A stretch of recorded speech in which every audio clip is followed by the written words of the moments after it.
सुनिए उस महान गाथा को जो युगों युगों से सुनाई जाती रही है।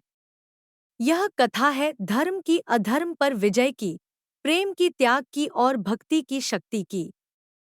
यह है भगवान श्री राम और माता सीता की पवित्र कहानी, जिसे हम रामायण के नाम से जानते हैं। इस कथा के केंद्र में है पवन पुत्र हनुमान, जो वीरता, भक्ति और बुद्धिमत्ता के साक्षात उदाहरण हैं। उनका चरित्र हमें सिखाता है कि कैसे निष्ठा और समर्पण से असंभव कार्य भी संभव हो जाते हैं। कथा तब एक दुखद मोड़ लेती है जब लंका का राजा, महापराक्रमी रावण, छल से माता सीता का हरण कर लेता है।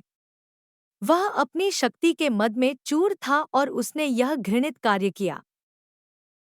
रावण माता सीता को उठाकर अपनी नगरी लंका ले गया। उसने उन्हें अशोक वाटिका में कठोर पहरे में रखा और उन पर अनेक प्रकार के दबाव डाले। माता सीता के हरण से भगवान श्रीराम अत्यंत दुखी हो गए। उनके हृदय में अपनी प्रिय पत्नी के वियोग की अग्नि जलने लगी। अपने दुख में भगवान श्रीराम ने माता सीता की खोज आरंभ की। इसी क्रम में उनकी भेंट किष्किंधा के वानर राज सुग्रीव से हुई। श्रीराम ने सुग्रीव की सहायता की और बदले में सुग्रीव ने माता सीता को खोजने का वचन दिया। इस प्रकार श्रीराम और सुग्रीव की अटूट मित्रता स्थापित हुई। सुग्रीव ने अपनी विशाल वानर सेना को सीता की खोज में चारों दिशाओं में भेजा। उन्होंने सबसे कठिन और महत्वपूर्ण कार्य हनुमान जी को सौंपा।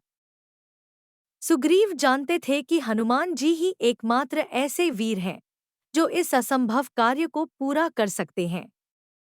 हनुमान जी सुग्रीव के सबसे बलवान, बुद्धिमान और विश्वसनीय दूत थे। अब समय आ गया था उस अद्भुत कार्य का जिसके लिए हनुमान जी जाने जाते हैं। उन्हें विशाल समुद्र को पार करके लंका जाना था। हनुमान जी ने अपने शरीर को विशालकाय बनाना आरंभ किया। उनका रूप इतना विशाल हो गया मानो कोई पर्वत खड़ा हो, जो समुद्र को लांघने के लिए तैयार हो।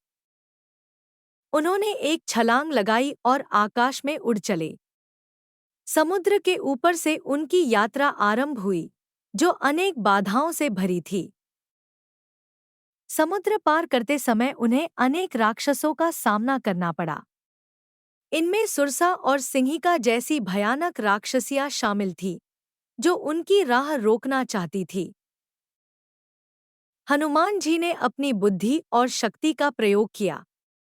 उन्होंने सुरसा को चकमा दिया और सिंहिका का वध किया, अपनी यात्रा जारी रखी।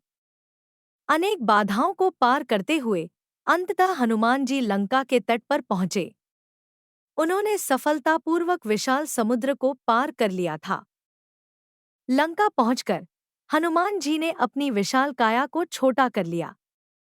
वे एक चतुर गुप्तचर की तरह लंका में प्रवेश करने की योजना बनाने लगे। उन्होंने रात के समय लंका नगरी में प्रवेश किया। लंका की भव्यता और सुरक्षा देखकर वे चकित थे, लेकिन उनका संकल्प दृढ़ था। वे माता सीता की खोज में लंका के चप्पे-चप्पे को छानने लगे। वे राजमहल से लेकर उद्यानों तक हर स्थान पर गए। अंततः उनकी खोज अशोक वाटिका में समाप्त हुई। वहां उन्होंने एक स्त्री को देखा जो अत्यंत दुखी और चिंतित लग रही थी। यह माता सीता ही थी, जो रावण की कैद में थी। वे अपने प्रभु श्रीराम के वियोग में आंसू बहा रही थी। रावण अशोक वाटिका में आया और उसने माता सीता को धमकाया।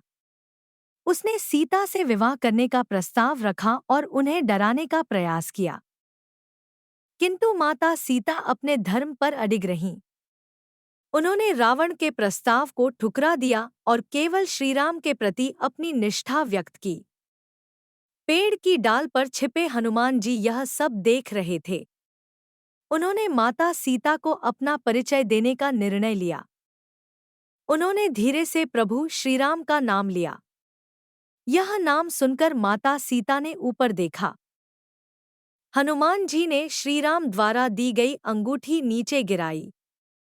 अंगूठी देखकर माता सीता समझ गईं कि यह श्री राम का दूत है। हनुमान जी नीचे आए और उन्होंने माता सीता को प्रणाम किया। उन्होंने श्री राम का संदेश दिया और उनके कुशल होने का समाचार बताया। उन्होंने माता सीता को शीघ्र ही रावण की कैद से मुक्ति दिलाने का भरोसा दिलाया। उन्होंने कहा कि श्री राम शीघ्र ही लंका पर चढ़ाई करेंगे। माता सीता अत्यंत प्रसन्न हुईं और उन्होंने हनुमान जी को आशीर्वाद दिया। उन्होंने श्रीराम के लिए अपनी चूड़ामणि दी, जो उनकी पहचान का प्रमाण था। माता सीता से भेंट करने और उनका समाचार प्राप्त करने के बाद हनुमान जी ने सोचा कि अब रावण को अपनी शक्ति का परिचय देना चाहिए। उन्होंने अशोक वाटिका में उत्पात मचाना आरंभ किया। उन्होंने विशाल वृक्षों को उखाड़ फेंका और रावण के अनेक राक्षसों को मार गिराया। रावण ने अपने पुत्र अक्षय कुमार को हनुमान जी से युद्ध करने भेजा। हनुमान जी ने भयंकर युद्ध किया। अपने अद्भुत पराक्रम से हनुमान जी ने रावण के पुत्र अक्षय कुमार का वध कर दिया। यह रावण के लिए एक बड़ा आघात था। हनुमान जी ने लंका में भय और आतंक फैला दिया। उन्होंने दिखा दिया कि श्रीराम के दूत कितने शक्तिशाली हैं। उनका यह कार्य न केवल माता सीता को ढाढ़स बंधाने वाला था, बल्कि रावण को भी एक स्पष्ट चेतावनी थी। हनुमान जी ने अपने पराक्रम, बुद्धि और भक्ति से यह सिद्ध कर दिया कि वे वास्तव में श्रीराम के सबसे महान भक्त और सेवक हैं। उनकी लंका यात्रा रामायण के सबसे महत्वपूर्ण अध्यायों में से एक है। यह हमें सिखाती है कि कैसे साहस और विश्वास से बड़े लक्ष्य को प्राप्त किया जा सकता है।